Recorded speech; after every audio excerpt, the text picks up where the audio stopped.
আসসালামু আলাইকুম, সবাই কেমন আছেন? আশা করি ভালো আছেন, আমিও ভালো আছি। অবশেষে ছাগল কিনে ফেললাম আমরা, হয়তো বেশি কিনতে পারলাম না। আপাতত 3টা কিনলাম, 3টা দিয়েই শুরু করলাম। দেখা যাক আল্লাহ তাআলা কি করে। তার মধ্যে এই যে একটা, এটা একটু বেশি মানে লজ্জা পায়, এই একটা, আর হলো এই যে একটা, আর একটা হলো এই যে। টোটালে 3টা বাচ্চা কিনেছি গতকালকে, শুরু করলাম। দেখা যাক আল্লাহ আল্লাহ কি করে, দেখা যাক। আলহামদুলিল্লাহ ভালোই খাওয়া দাওয়া করছে 3টা বাচ্চাই। ওই যে ঘরে বসে আছে, এই যে পাতা বেঁধে দিয়েছি। কি হয়েছে তোমার? এখন খাওয়া দাওয়া চলছে মোটামুটি। সবাই দোয়া করবেন আমার ছাগলের জন্য। নতুন প্রজেক্ট। এই পুরো জায়গাটা দেখতে পাচ্ছেন, এইটা হলো ছাগল এখানে সারাদিন চড়াচড়ি করবে, আর রাত্রেবেলা ঘরে ঢুকে যাবে। যে ঘরের জায়গাটা এখন আরো আরো ছাগল আমরা কিনবো ইনশাল্লাহ।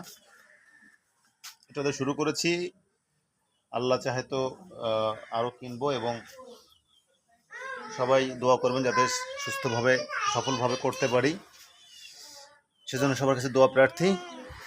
আর আমি চেষ্টা করে যাচ্ছি ইনশাল্লাহ। চেষ্টা করলে কোনো কিছুই মানে থেমে থাকে না, সব কিছুই একসময় হয়ে যায় ইনশাল্লাহ। এই যে গতকাল আমি ছাগলগুলো এনেছি, ছাগলগুলো দেখলে সবই বাচ্চা, আর আমি বাচ্চা দিয়েই শুরু করার একটা প্ল্যান ছিল। এবং সে বাচ্চাই এনেছি প্রথমে 3টা, আরও কিছু নিব। তারপরে এই ছাগলের ঘর তো আগে একবার দেখেছিলাম, এখন আবার দেখাচ্ছি। এই ঘরটা হলো এটা, কিন্তু এখানে একটা বিষয় রয়েছে, হলো এখানে কিছু জ্বালানি রয়েছে, এগুলো ছেড়ে দিব। আর এই যে ঘরের জায়গাটা, কিন্তু আমার ঘরে একটা মিস্টেক হয়েছে যে আমি গ্যাপ রাখি নাই, কিন্তু গ্যাপটাও করে দেবো ইনশাল্লাহ। যাই হোক, আমরা চেষ্টা চালিয়ে যাব। চেষ্টা করলে অবশ্যই সফলতা আসবে ইনশাল্লাহ। সেজন্যই ছাগল দিয়ে শুরু করলাম, দেখা যাক কি হয়। আমার এখানে জায়গাটা কিন্তু মোটামুটি অনেক ভালো, আরও 10-15-20টা ছাগল রাখা যাবে। কিন্তু এই যে এখানে মুরগির ঘর রয়েছে, এগুলো বোনাস, এগুলো যখন তখন সরানো যাবে, কোনো সমস্যা নাই। এদিকে অনেক স্পেস, খাবার টাবার দেওয়ার জন্য প্রচুর জায়গা আছে এখানে, কিংবা এদিকেও যেতে পারবে। যাই হোক, ছাগল অবশেষে কিনলাম এবং শুরু করলাম। ছাগলগুলো আমার পিছ পিছ ঘুরতেছে। যাই হোক, সবাই দোয়া করবেন।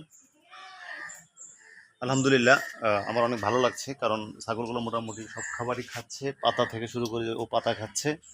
এবং যা দিচ্ছি খাবারে, ছাগলের যে খাবারগুলা, এখনও ঘাস আনতে পারি নাই, কারণ এখন বর্ষা চলতেছে, প্রচুর বৃষ্টি হচ্ছে এবং ভেজা জায়গাগুলো দেখতে পাচ্ছেন। যাই হোক, সবাই ভালো থাকবেন, সুস্থ থাকবেন। আপনাদের সাথে দেখা হবে পরবর্তী ভিডিওতে, এবং ওই সময় আমি পুরো ডিটেলসে বলবো ইনশাল্লাহ, এবং আপডেট দিতে থাকবো। আসসালামু আলাইকুম, সবাই ভালো থাকবেন।